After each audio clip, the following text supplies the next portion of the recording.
Hello दोस्तों, इस video में हम बात करने वाले हैं पावर जनरेशन की। छोटा सा टॉपिक रहेगा ये। तो हम इसमें ये जानने वाले हैं कि हमारी जो पावर जनरेट होती है आजकल, क्योंकि सभी जगह पावर का काम है। पावर यानी बिजली का। बिजली बिना कोई भी काम नहीं होता है। चाहे हम गाँव की बात कर लें या शहरों की बात कर लें या व्यापारिक बात कर लें, उद्योगों में सभी जगह बिजली का उपयोग होता है। बिना बिजली के कोई भी काम नहीं होता है। कोई भी फैक्ट्री है तो उसकी मशीनें बिजली से चलती हैं। हम घरों की बात करें तो हमारी लाइट, टीवी, पंखा, मोबाइल सभी कुछ बिजली से चलता है। तो आखिर ये बिजली जनरेट कैसे होती है? कैसे इस बिजली का उत्पादन किया जाता है? ये बिजली कैसे बनाई जाती है? हमने सुना है कि पानी से बिजली बनाई जाती है। तो पानी से बिजली बनाई कैसे जाती है, हम उस पे बात करेंगे। और पानी के अलावा बिजली बनाने के और कौन-कौन से तरीके हैं, हम उस पे भी बात करेंगे। तो वीडियो को पूरा देखिए, इसमें आपको पूरा नॉलेज मिलेगा कि पावर जनरेशन यानी बिजली का उत्पादन कैसे किया जाता है, पानी से बिजली कैसे बनाई जाती है। तो चलिए शुरुआत करते हैं। दोस्तों, क्या होता है, कहीं भी एक वायर रहता है। जैसे सिंपल एक हम इसको एक वायर मान लेते हैं। ये वायर है और इसके आसपास मैग्नेट के बारे में सभी जानते हैं, चुंबक। ये मैग्नेट है हमारी। तो जब कोई भी वायर जैसे ये भी एक वायर है, कोई भी वायर चुंबक के आसपास ले जाया जाता है और उससे दूर किया जाता है। आसपास ले जाने का मतलब है, जैसे ये कॉइल है, इसी को हम वायर मानेंगे। ये हमारी मैग्नेट है। ये मैग्नेट जब इस तरफ जाएगी यानी वायर के पास जाएगी, कॉइल के पास जाएगी और उससे दूर जाएगी, पास जाएगी, दूर जाएगी, पास जाएगी, दूर जाएगी। तो इससे क्या होगा, इस वायर में, इस कॉइल के अंदर बिजली उत्पन्न हो जाएगी। इसके अंदर पावर जनरेशन होगा। बहुत छोटा होगा, छोटे लेवल पे होगा, पर पावर जनरेशन होगा। तो कोई भी परमानेंट मैग्नेट रहे और एक कॉइल रहे, अगर ये इसमें से मैग्नेट के अंदर से परमानेंट उसकी मैग्नेटिक फोर्स निकलता रहता है। लाइनें निकलती रहती हैं मैग्नेट की, जिनको हम मैग्नेटिक फोर्स भी बोलते हैं, उसके आसपास के क्षेत्र को। तो ये जो मैग्नेटिक लाइनें होती हैं, अगर किसी भी कॉइल या वायर द्वारा इसको कट किया जाए, जब ये मैग्नेट वायर के पास जाएगी तब भी इन मैग्नेटिक फील्ड से ये वायर कट करेगा। या फिर इस मैग्नेट को स्थायी रख के, ये जो चुंबक है इसको स्थायी रख के अगर हम वायर को इसके आसपास बार बार ऐसे ले जाएं तब भी इसमें से निकलने वाली मैग्नेटिक लाइन ऑफ फोर्स को ये वायर कट करेगा। तो इस प्रकार से ही बिजली जनरेट होती है। कहीं भी अगर मैग्नेटिक फ्लक्स यानी मैग्नेटिक जो लाइंस होती हैं, चुंबकीय बल रेखा, उन लाइंस को किसी भी कंडक्टर द्वारा अगर कट किया जाता है बार बार तो उसमें पावर जनरेशन होता है। ये हमारा एक मीटर है, इसको गैल्वेनोमीटर बोलते हैं। ये देखिए, ये जो कॉइल बनी हुई है, ये हमारी एक कॉइल बनी हुई है। इस कॉइल का एक सिरा यहाँ से रेड वायर में आपको दिखाई दे रहा होगा। रेड वाला एक सिरा यहाँ से जुड़ा हुआ है सीधा, एक ये ब्लैक वाला सिरा इससे जुड़ा हुआ है। और हमने यहाँ पे ये दिखाया कि ये एक परमानेंट मैग्नेट है। जब हम इस मैग्नेट को इस वायर के पास लाएंगे, चाहे तो आप ऊपर से ले आइए, चाहे तो नीचे से ले आइए, या किसी साइड से ले आइए, या इसके अंदर बीच में से ले आइए, कहीं से भी अगर आप इस वायर को, मैग्नेट को वायर के पास लाते हैं तो इसमें एक वोल्टेज जनरेट होगा। और ये गैल्वेनोमीटर का जो मीटर है वो ये दिखाएगा कि वोल्टेज किस दिशा में जनरेट हो रहा है। एक बार पास जाने पर ये पॉजिटिव की तरफ जाएगा और पीछे आने पर ये नेगेटिव की तरफ जाएगा। तो ऐसे ही पावर जनरेशन होता है, वोल्टेज जनरेट होता है। चाहे तो आप राउंड मैग्नेट ले लो, राउंड वायर लेके लंबी वाली मैग्नेट ले लो, या ये यू टाइप की मैग्नेट ले लो। आप यू टाइप की मैग्नेट में देखेंगे कि यहाँ पे वायर का एक सिरा है। जरूरी नहीं है कि वायर की एक कॉइल हो तभी वोल्टेज जनरेट होगा। एक सिंपल सिरा भी वोल्टेज जनरेट करता है। ये एक सिरा है इसका और ये मैग्नेट है, यू टाइप मैग्नेट बोलते हैं इसको। जब ये मैग्नेट इसके पास आएगी तो मैग्नेट में से निकलने वाले मैग्नेटिक फ्लक्स को इस वायर के द्वारा कट किया जाएगा, इस वायर के द्वारा कट किया जाएगा। तो जैसे ही मैग्नेट में से निकलने वाले मैग्नेटिक फ्लक्स को ये वायर कट करेगा तो इसमें एक पावर जनरेट होगा, जो कि यहाँ कर इस मीटर के द्वारा दिखाया जाएगा। इसको गैल्वेनोमीटर बोला जाता है, ये भी गैल्वेनोमीटर है।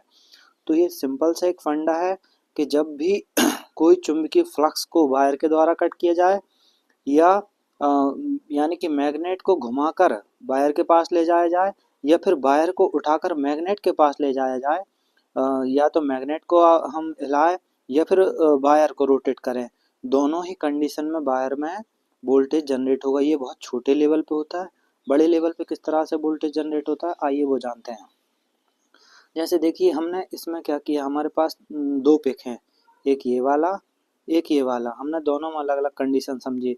इसमें हमने क्या किया है, इसमें हमने एक वायर लिया है, वायर रोटेटिंग है, मैग्नेटिक फ्लक्स स्थायी है, ये मैग्नेट है, ये दो चुंबकीय ध्रुव हैं एन और एस पोल के द्वारा दिखाई गया है, पर इसको आप एक मैग्नेट समझें। एक मैग्नेट ये है, एक मैग्नेट ये है। तो इसमें क्या होता है दोस्तों, हमने इसमें वायर को रोटेट करा रहे हैं हम, ये वाला जो वायर है हम इसको रोटेट कराएंगे, ये राउंड में घूमेगा ऐसे, ये देखिए ये राउंड में घूमेगा। जब ये राउंड में घूमेगा तो इस मैग्नेट के कुछ फ्लक्स इधर आ रहे हैं, इस मैग्नेट के फ्लक्स यहाँ भी होंगे, यानी ये मैग्नेट का फ्लक्स इसके आसपास है, वायर के आसपास है। जब ये राउंड राउंड में घूमेगा तो फिर क्या होगा, मैग्नेटिक फ्लक्स कट होगा। मैं दिखाता हूँ कैसे होता है। ये देखिए ये वायर राउंड राउंड में जब घूमेगा तो यहाँ से निकलने वाले मैग्नेटिक फ्लक्स को ये कट करेगा, और कट करने के बाद इसमें वोल्टेज जनरेट होगा, और वोल्टेज जनरेट होने के बाद हमें आगे वोल्टेज मिल जाएगा। इसके बारे में तो हम कंप्लीट वीडियो बनाएंगे कैसे मिलता है, पर फिलहाल हमें केवल इतना समझना है कि पावर जनरेशन कैसे होता है, बिजली कैसे बनती है। तो सिंपल सा फंडा है दोस्तों, आपको समझ में भी आ गया होगा। हम चाहे तो मैग्नेट को स्थायी करके वायर को रोटेट कराएं तब भी मैग्नेटिक फ्लक्स कट होगा, या फिर हम इस वीडियो में देखेंगे। इसमें देखिए आप, इसमें आप देखिए, तो इसमें हमने क्या किया है, ये वायर को स्थायी किया है। ये देखिए ये वायर को हमने स्थायी कर रखा है, ये वायर, ये एक कॉइल है, और यहाँ पे बीच में मैग्नेट है, बीच में यहाँ पे एक मैग्नेट है, ये मैग्नेट है हमारी। हमने क्या किया, बाइंडिंग को तो स्थायी कर लिया है। बाइंडिंग को स्थायी करने के बाद ये मैग्नेट अब रोटेट करेगी, मैग्नेट रोटेट करेगी, तब भी इस कॉइल में वोल्टेज जनरेट होगा, जो कि हमें यहाँ पर इसके सिरों पे मिलेगा। तो सिंपल सा फंडा है दोस्तों, चाहे तो हम मैग्नेट को स्थायी करें या फिर हम वायर को स्थायी करें, जब भी मैग्नेटिक फ्लक्स यानी मैग्नेट में से निकलने वाले फ्लक्स को किसी कंडक्टर के द्वारा कट किया जाता है, तो उस कंडक्टर में, वायर को हम कंडक्टर बोलते हैं, उस कंडक्टर में वोल्टेज जनरेट हो जाता है। यही बिजली उत्पादन करने का तरीका है। बड़े लेवल पे भी इसी तरह से बिजली उत्पादित की जाती है। अब देखिए हम क्या करते हैं, एक जनरेटर बनाते हैं। ये एक कंप्लीट जनरेटर है। इस जनरेटर के अंदर क्या क्या रहता है हम वो समझ लेते हैं। सबसे पहले ये जब कंप्लीट जनरेटर रहेगा तो एक इसका फ्रेम रहेगा, ठीक है फ्रेंड, एक इसका फ्रेम रहेगा, बॉडी को फ्रेम बोला जाता है, और इसके अंदर एक रोटेटिंग पार्ट रहता है, ये इसको आर्मेचर बोला जाता है, और यहाँ पे स्टेटर रहता है, जहाँ पे फिक्स वायरिंग जो रहती है, वाइंडिंग रहती है, या परमानेंट मैग्नेट कुछ भी रख सकते हैं हमें, क्योंकि फ्लक्स को कट करना है तो चाहे हम मैग्नेट को घुमा लें या वायर को घुमा लें, तो हम किसी भी एक चीज़ को स्थायी रखेंगे, दूसरे को हम रोटेट करेंगे। तो ये आर्मेचर हो गया, इसके ऊपर हमने बाइंडिंग करवा रखी है, ये बाइंडिंग हमारी दिखाई दे रही, ये स्टेटर पे परमानेंट फ्लक्स है, ये शाफ्ट है इसकी। अब इस शाफ्ट को हम किसी टरबाइन से, किसी मोटर से जोड़ेंगे, जब ये शाफ्ट घूमेगी तो ये आर्मेचर घूमेगा, ये आर्मेचर जब घूमेगा तो यहाँ पे इसके अंदर परमानेंट मैग्नेट इसकी बॉडी से फिक्स है, आर्मेचर जब घूमेगा तो उस मैग्नेट के निकलने वाले फ्लक्स को ये कट करेगा, और इसमें एक पावर जनरेट हो जाएगा, बिजली उत्पादन होगा ऐसे। फिर क्या होगा, यहाँ पे एक कम्यूटेटर है, यहाँ पे कार्बन ब्रश है, ये जो येलो वाला दिखाई दे रहा है ये पूरा कार्बन ब्रश है, इसकी बाइंडिंग को इस कार्बन ब्रश से यहाँ पे जोड़ा गया है। तो क्या होगा कि कार्बन ब्रश से हम बाहर सप्लाई ले लेते हैं, कार्बन ब्रश रोटेटिंग पार्ट से सप्लाई लेने के लिए यूज किया जाता है, ठीक है फ्रेंड्स। तो इसके बाद हम क्या करते हैं, ये देखिए ये एक कंप्लीट जनरेटर है, ये कंप्लीट जनरेटर है, इसको बोला जाता है टरबाइन, ये कंप्लीट जनरेटर है। इस जनरेटर से एक शाफ्ट निकलेगी, इसी के अंदर स्टेटर रहेगा, जिसपे या तो परमानेंट मैग्नेट रहेगी या फिर परमानेंट बाइंडिंग रहेगी, एक आर्मेचर रहेगा। अगर स्टेटर पे बाइंडिंग है तो आर्मेचर पे मैग्नेटिक फ्लक्स उत्पन्न करने के लिए मैग्नेट लगे होंगे, ठीक है फ्रेंड्स। स्टेटर पे वायरिंग हो गई, आर्मेचर पे परमानेंट मैग्नेट हो गया, उसके द्वारा आर्मेचर के द्वारा निकली गई शाफ्ट को इस टरबाइन से जोड़ दिया गया, ये जो टरबाइन है इससे जोड़ दिया गया, ये वाटर टरबाइन है, हाइड्रो इलेक्ट्रिक प्लांट्स में उत्पन्न की जाती है। तो फिर क्या होगा कि हम जैसे इस टरबाइन को घुमाएंगे, इस टरबाइन को घुमाने के कई तरीके रहते हैं। वाटर टरबाइन होती है तो पानी के द्वारा इस पे ऊपर से पानी गिराया जाता है, पानी के प्रेशर से ये घूमती है, पानी से हमने सुना होगा कि बिजली उत्पादन किया जाता है।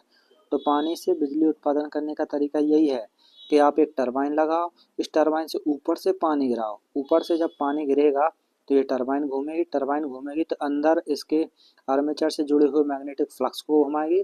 मैग्नेटिक फ्लक्स इसके स्टेटर पे स्थायी बाइंडिंग मैग्नेटिक फ्लक्स को कट करेगी बाइंडिंग, और उसमें वोल्टेज जनरेट हो जाएगा। बस यही तरीका है वोल्टेज जनरेट करने का।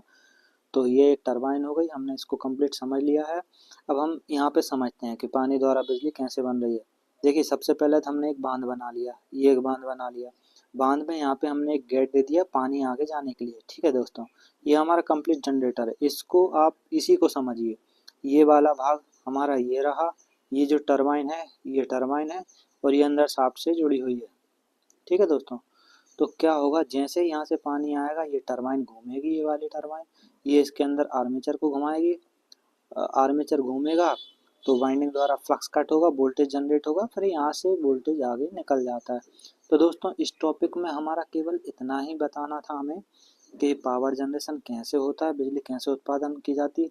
आगे आने वाले टॉपिक में हम कंप्लीट वीडियो में आपको ये बताएंगे कि पावर जनरेशन कितने वोल्टेज पर किया जाता है, किन किन तरीकों से किया जाता है, और कैसे कैसे किया जाता है। फिर पावर जनरेशन होने के बाद उसका ट्रांसमिशन कैसे किया जाता है, कंप्लीट डिटेल्स में रहेगा। ये एक छोटा सा टॉपिक केवल था कि पानी से बिजली कैसे उत्पादन की जाती है और बिजली बनती कैसे, उस पर छोटा सा टॉपिक था। हम कंप्लीट पावर जनरेशन पर एक टॉपिक बनाएंगे। इसके लिए आप चैनल को सब्सक्राइब कीजिए और लगातार हमसे जुड़े रहिए, तो आपको आगे आने वाली सारी वीडियो आपको मिलती रहे।